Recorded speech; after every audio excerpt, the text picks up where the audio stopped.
জয় জগৎ বন্ধু, জয় গুরুদেব। আমরা কার্তিকের কাছে ময়ূর দেখি, লক্ষ্মী দেবীর কাছে পেঁচা দেখেছি, সরস্বতী দেবীর কাছে হাঁস দেখেছি।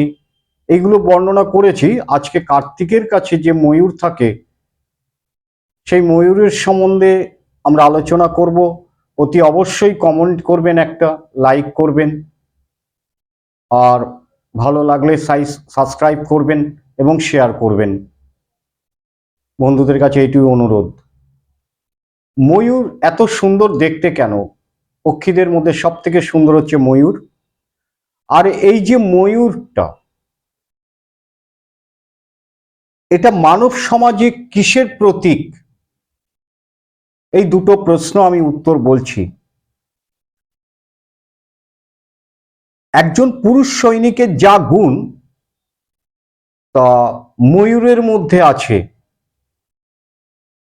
একজন পুরুষ সৈনিকের মধ্যে ভালো ভালো গুণ আছে, আর ঠিক সেই গুণটা আছে ময়ূরের মধ্যে।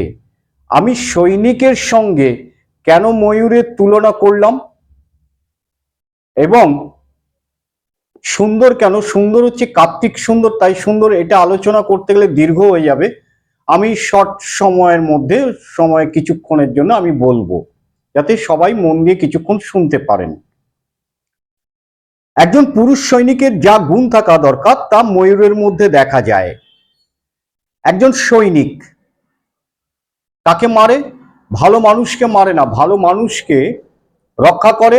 আর যে হিংসাকারী, হিংসাকারী মানে শত্রু, তাকে বিনাশ করে। এই হলো একজন সৈনিকের কাজ। আর হিংসাকারী, যে হিংসা করে বা শত্রু, সে হচ্ছে সাপ। সাপ কিন্তু সমাজে, মানব সমাজের যা ধ্বংসকারী বিষ ছড়ায়, সেই বিষধরকে ময়ূর কি করে? খেয়ে ফেলে।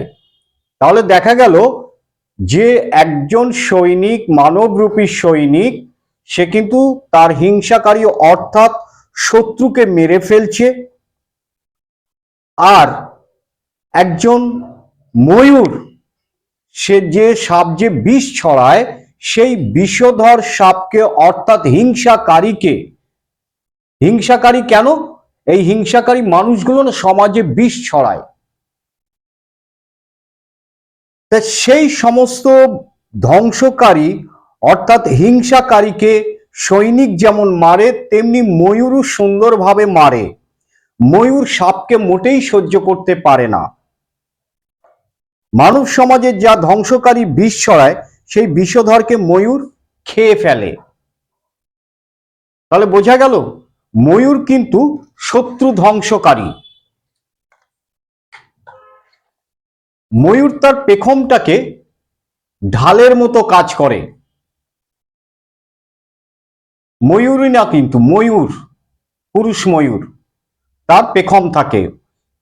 ময়ূরের পেখম থাকে না, ময়ূরের পেখম থাকে। তাহলে কি করলো? সেই পেখমটাকে ঢালের মতো ব্যবহার করে। সাপ যখনই আক্রমণ করার চেষ্টা করে, তার পেখম দিয়ে সাপকে প্রতিহত করে, অর্থাৎ বিষধর সাপকে ঠেকিয়ে রাখে। আর তার যে নখ রয়েছে বা ঠোঁট রয়েছে, তাই দিয়ে সাপকে আক্রমণ করে। বোঝা গেল? তাহলে তুমিও একজন সৈনিক হও। তাহলে এই কথাগুলোর অর্থ হচ্ছে তুমিও একজন সৈনিক হও। তোমার শত্রু কারা আগে জানতে হবে। তোমার শত্রু তোমার মধ্যেই রয়েছে। কি? কাম, ক্রোধ, লোভ, হিংসা, মোহ, মাৎসর্য, এইগুলো আছে তোমার শত্রু। এই শত্রুগুলোকে বিনাশ করতে হবে। তোমার মনের মধ্যে যে শত্রুগুলো আছে সেইগুলোকে ধ্বংস করতে হবে। তোমাকে ময়ূরের মতো সুন্দর হতে হবে, একজন বীর সৈনিক হতে হবে, তবে তুমি সেইগুলোকে ধ্বংস করতে পারবে। তার কি অস্ত্র আছে? তারও তো অস্ত্র ছিল, তোমার মধ্যেও সেই অস্ত্র আছে। ময়ূর কিন্তু বাইরের অস্ত্র নেয়নি, সে নিজের অস্ত্র নিজের কাছে রয়েছে, সেটাই প্রয়োগ করেছে। তোমার মধ্যেও সেই অস্ত্রগুলো রয়েছে। সেই সব বিষয়ে পরে আলোচনা করব, নালে দীর্ঘ হয়ে যাবে, অনেকে শুনতে পারবেন না বা ধৈর্য থাকবে না। পরে আরো বেশি আলোচনা করব। জয় জগৎ বন্ধু সুন্দর, জয় গুরুদেব।